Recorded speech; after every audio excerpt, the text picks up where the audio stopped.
Tama yun. Pamati. Antonio, pamati. Kining akong minsan. Tutos sa salita.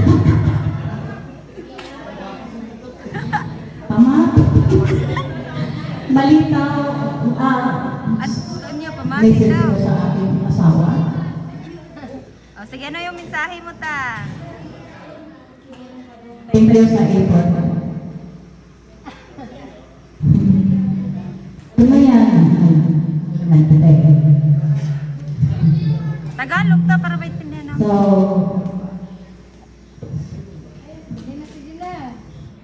Iyak naman.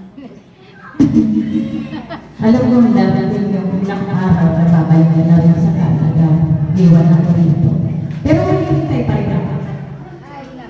Ng ilang buwan ng taon hanggang sa makasama kita. So,